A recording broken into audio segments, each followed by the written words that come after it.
Okay, so for today's video, we're going to be talking about regression. So regression is just a way to model data so that we can predict values and write an equation that matches the data best. So a lot of times you'll be told what kind of equation to use, but we're going to have three different kinds that we could possibly have: linear, quadratic, and exponential. Remember, linear is a graph that looks like this. Quadratic is like a U shape, and it can be a U upside down also. And exponential is going to be something that looks like that. All right, so what we're going to do is we're going to start by typing in our table. So we're going to hit table, we're going to hit the plus button and then table, and we're going to just type in our numbers. So notice that the x values auto-populate because they're all the same distance apart from each other. So then let's type in our y values.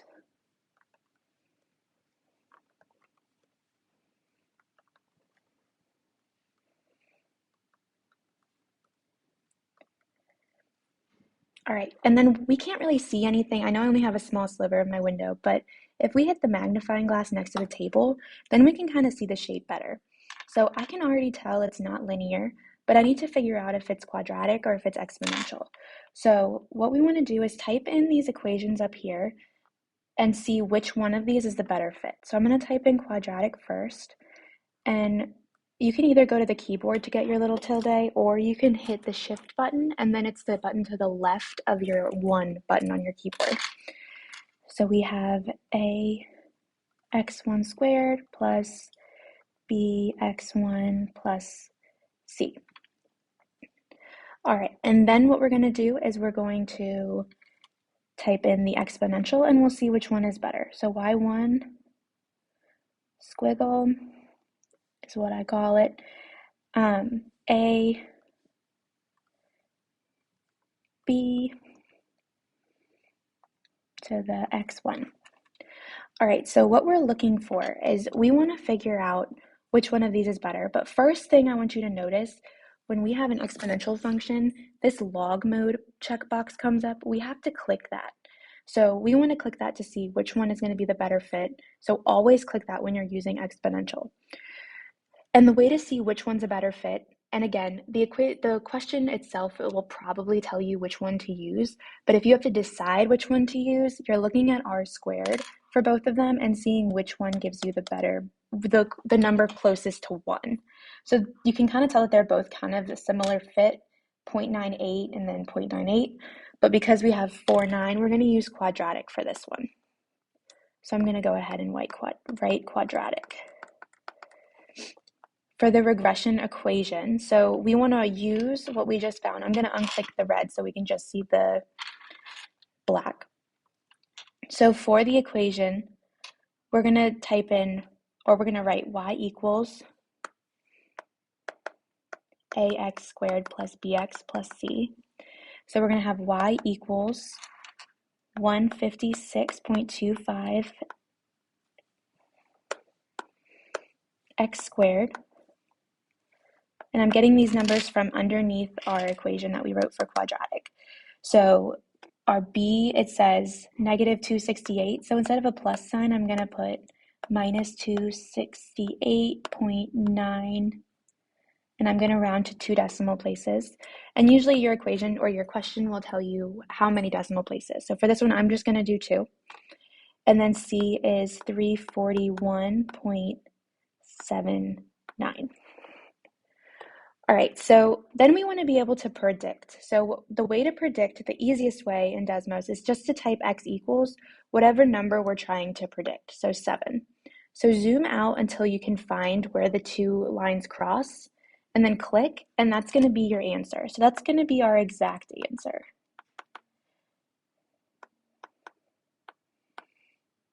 And I'm going to round to 2 decimal places also for this one. So we would have that many bacteria. And I want to think about it in terms of the real world sometimes too.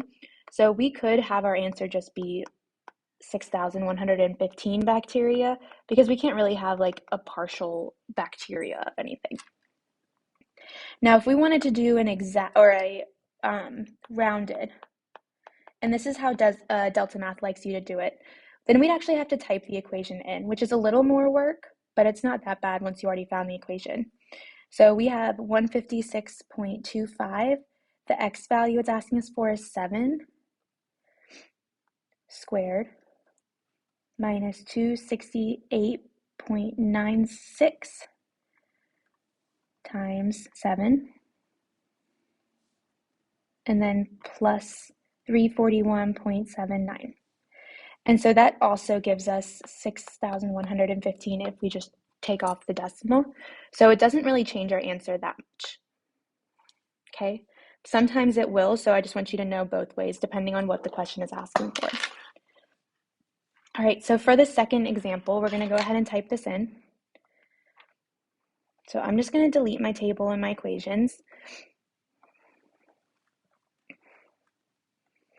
And notice that this time we have it sideways. So in the first row, we have our x's, and in the second row, we have our y's. So make sure you type it in that way. And I think this one lets us auto-populate properly.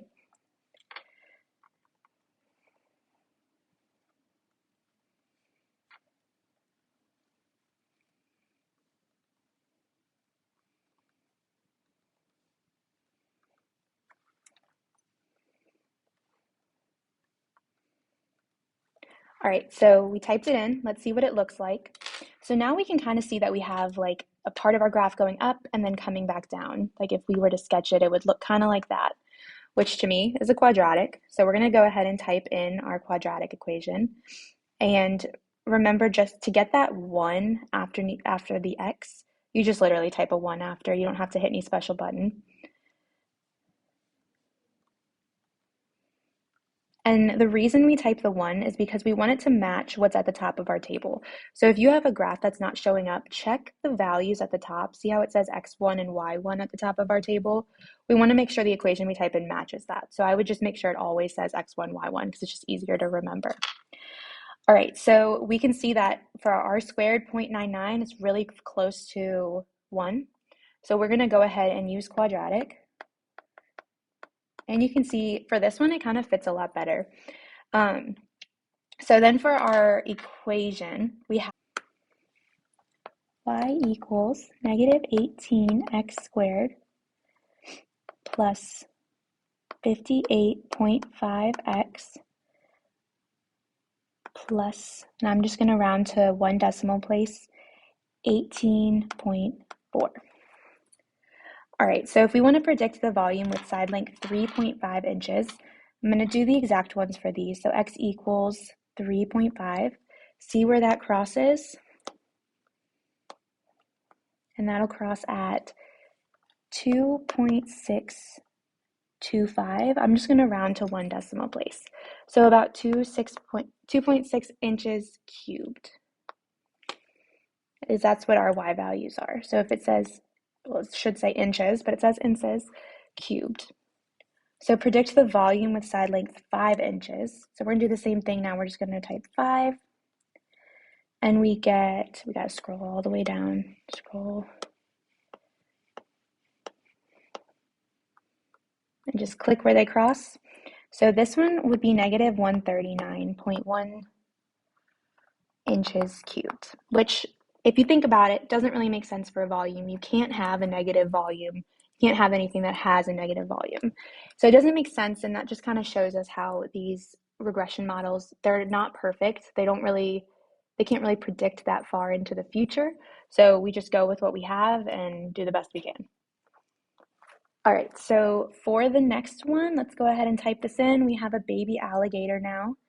So I'm going to leave my quadratic typed in just in case we need it, but I'll make it go, just hit the color and it makes it go away. So notice that because I left that equation in there, it changed these x's to be x2 and y2. I'm going to change it back to be 1, and it'll make it easier. All right, so now we're going to go ahead and type in our table.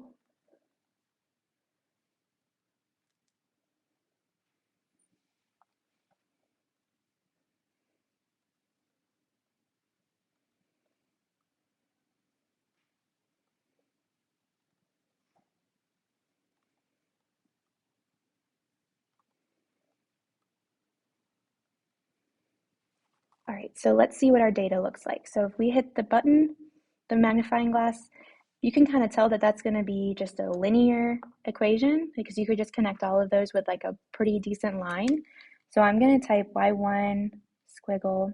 And again, remember all of these equations are at the top of your notes if you're not sure what to type in. So we have ax1 squared plus b.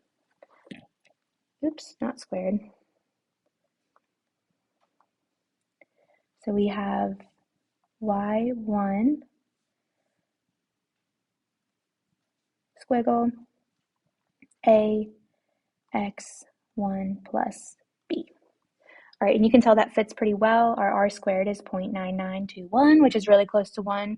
So we know linear is a good fit. And then let's find our regression equation. So for a linear, you'll have y equals ax plus b. So we're going to have y equals, and I'll round to 2 decimal places for this one, so 1.14x plus 21.58. All right, so now it wants us to predict the length of the baby alligator after 10 months. So we're just going to type in x equals 10, and let's see where the purple and the black line cross. So they cross, so after 10 months, the alligator is about 32.95 inches long. And if we want to do our rounded again, then we just type the equation in with that x value. So it would be 1.14 times our x value is 10 plus 21.58. So that one would be 32.98 inches. So again, they're not that different, but Delta Math might tell you that you're wrong if you type in the 32.95. So make sure that you're careful about that. All right, we're going to do one more, and then I'll have you do the other ones on your own. I'm still going to leave my quadratic and my linear typed in just to make my life easier, and I'll clear this table out so my x values don't change. And I want to show you, so this one's going to try to auto-populate with a 2, but our next x value is 3. So make sure you're careful about that when you're typing it in.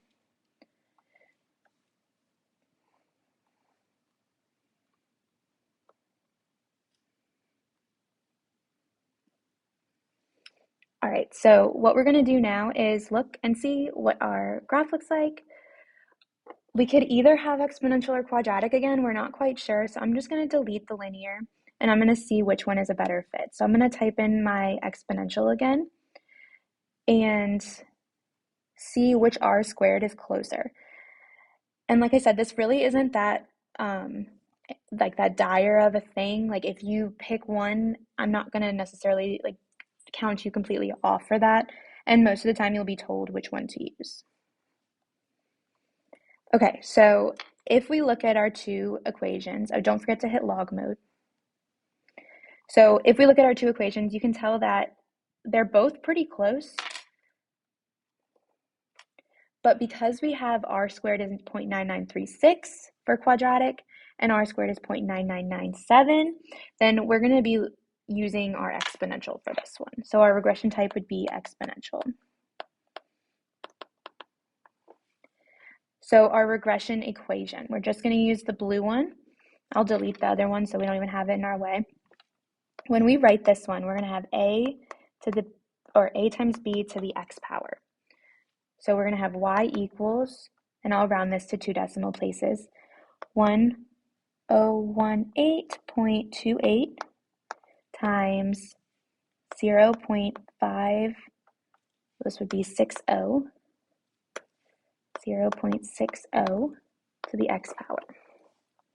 And now it asks the number of coins remaining in the 8th trial. So we're going to type x equals 8 and see what our answer would be. So make sure you zoom in on this one because it's trying to give us the x-intercept.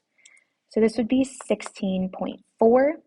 But if we're thinking about rounding this and in the real world how this would work, then I'm just going to say, this is going to confuse some of y'all, 17. And the reason I say 17 is because if you look at the blue graph on Desmos, we're thinking about how many coins are left. So if you like round up, you're technically rounding down because we had 17 coins left at that point. You can't have 0.4 of a coin left over.